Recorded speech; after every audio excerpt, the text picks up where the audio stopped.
I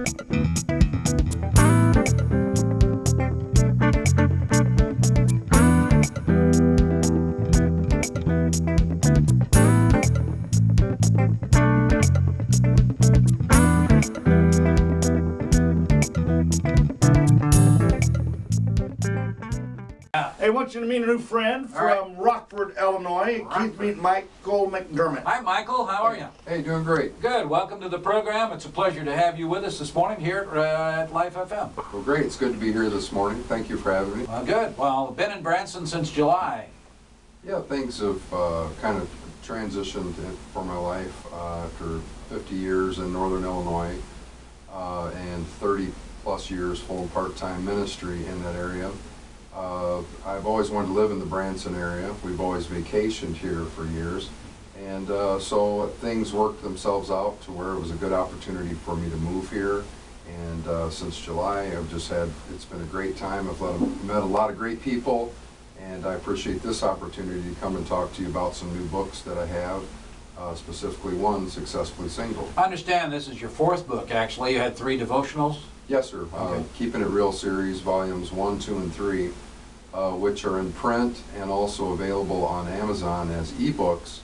And the new book, Successfully Single, is available on Amazon and Barnes & Noble in ebook form and also on my website in print form. Those are all available.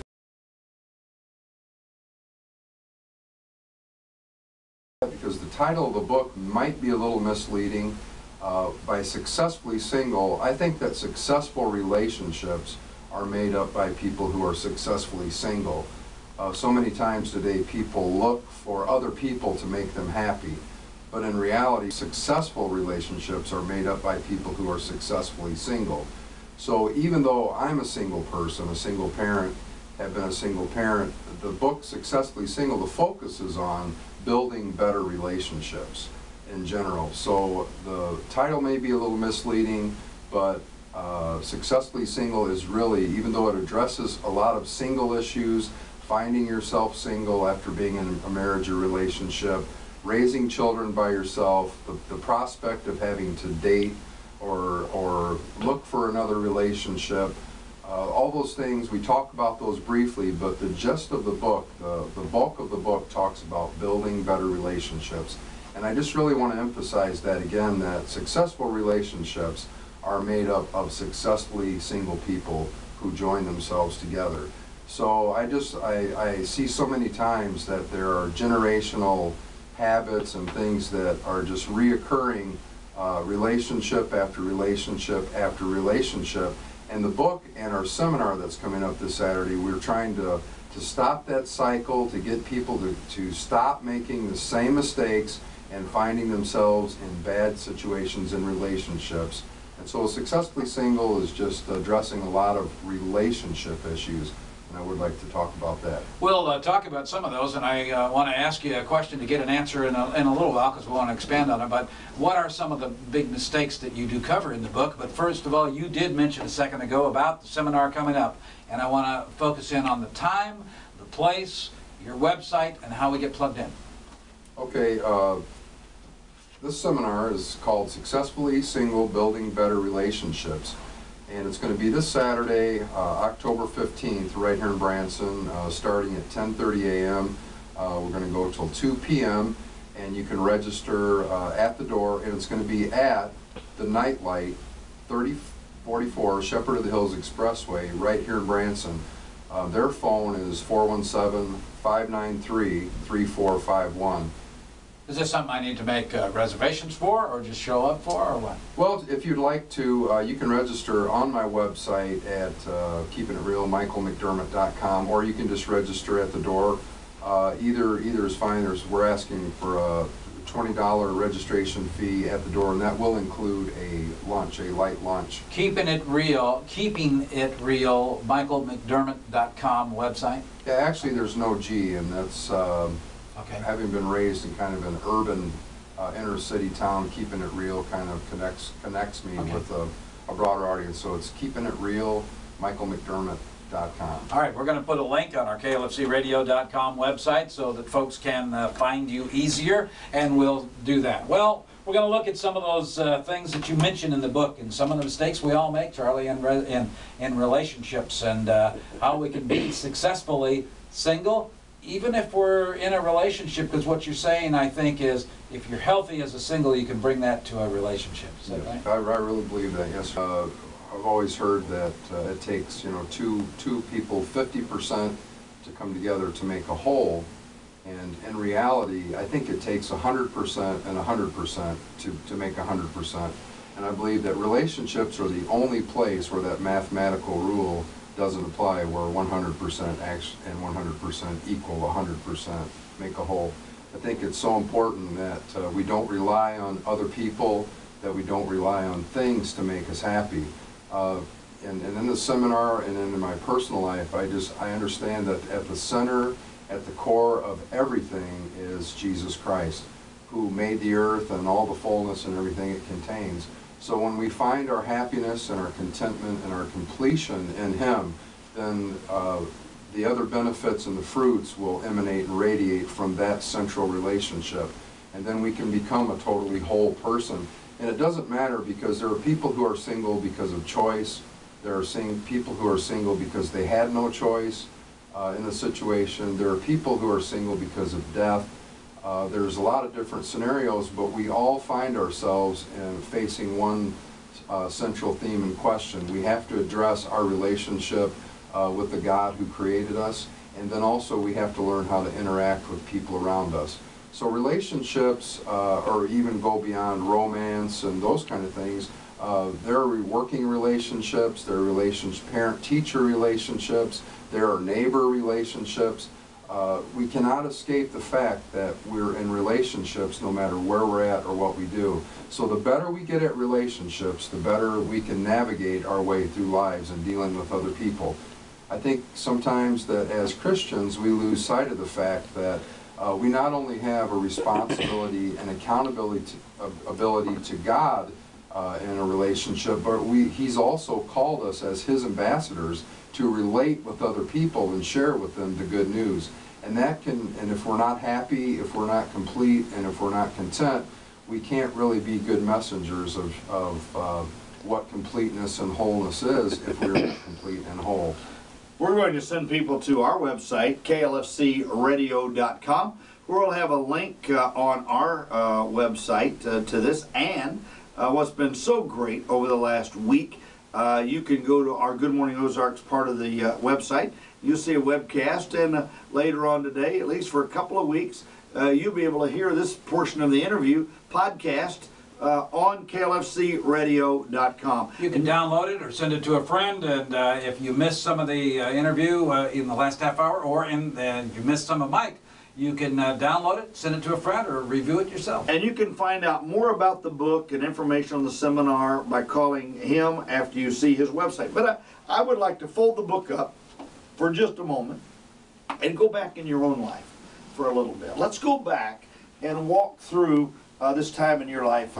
You've said a couple of things that I think I picked up on it. You must be in your 50s, because you said 50 years, and he wouldn't have said that. No, he wouldn't have said that. So you got to be 50s. So tell me the beginning. I was raised in a Christian home. We went to church, pretty much every Sunday. My grandfather was an Assembly of God minister for 40 years plus, so that's kind of my upbringing. I was brought up in non-denominational churches, but even being brought up in church, I did not understand about commitments and committing my life wholly to Him. So I kind of had a relationship from a distance with Him, and when I was 20 years old, I was exposed to a teacher, Dale Krall, who I think now is still the chaplain at Southern Illinois University. But he had a class there in Rockford for college and career students, and that's where I was at that time in life. And he started taking me deeper into the committed relationship in life with Jesus Christ. And my high school years, I didn't understand commitment, so I thought that basically relationship meant how you felt. And so when I didn't feel good, I thought, well, my relationship was not good. And when I felt good, so at 20, then I understood that relationship was more than just feeling. and commitment. So I guess that's what really started me. And when I was 18 years old, I felt a call, a tug into ministry, and because I passionately love people, and the Lord began to open doors for me when I was 19, 20 years old to work with different youth groups on a part-time basis, and I became a youth leader. And then when I was 19, I started attending Christian Life School of the Bible there in Rockford, which was a Bible college. And then a year later, I started taking correspondence courses through Berean Bible College, preparing myself for full-time ministry. After a lot of part-time positions, in 1987, I was offered a full-time position as a pastor's assistant. I was in charge of youth, young marrieds, just a lot of different things. So God gave me a lot of experience during that process. And then in 1992, we actually pioneered a new church there in Rockford called First Love Christian Center. So kind of maybe digressing a little bit, back in the earlier years of ministry, there were several people who were in my youth group who I'm still friends with today that are actually pastoring and working in leadership positions in church. So I just think that God has given me a great insight into relationships. And I was not always, as I think we all are, we all undergo some degree of change when Christ comes in, because, how could we accept Christ in our flesh, which is imperfect, and not go through some type of transition or change? If we could be good enough on our own, then Jesus would not have had to die for us. Mm-hmm. So I'm always eternally grateful that while I was yet a sinner, that he died for me. Our guest today has been Michael McDermott, the book Successfully Single. You can go to our website, KLFCradio.com, and we'll direct you to Keeping It Real. Keeping it. Not with a G, but Keeping It Real. MichaelMcDermott.com. And his latest book, Successfully Single, written in kind of a workbook format for you. You can find out about that. Also, tell us one more time about that seminar. It's coming up this Saturday here in Branson, and it's going to start at 10:30. Registration will start around 10. It's going to go to 2 o'clock. It's Successfully Single, Building Better Relationships seminar.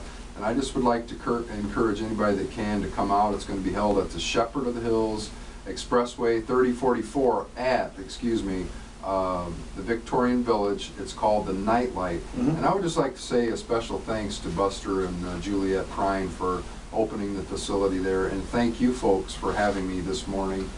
God bless you. I appreciate your ministry and your work. Now, you don't have to be single to go. You can go as a couple even, because what you're talking about is a relationship with Jesus, to be standing alone and successfully single. But then there may be a relationship that you're involved in, and you both and the couple can go as well, right? Most definitely, Keith. I would encourage people, and the topics we're going to talk about, just three quick sessions, will be 8 concepts that create change. The second one will be building better relationships, and that affects us all, no matter what marital state or relationship state you might find yourself in. And then thirdly, making bitter better. I like the verse, and I believe it's in Hebrews, that says, let no root of bitterness spring up in you, because by that one root many people, generations, have been defiled because of one person refusing to change and deal with an anger or bitterness issue. And I think you'll find Buster over at Nightlights is somehow related to Barbara Fairchild. First cousin. There you go. Hey, Michael, thank you very much for being with us. Well, thank you. God bless you guys. God bless you. We appreciate it. Check the podcast out, and you can find out what Michael had to say if you're just joining us. Our question today...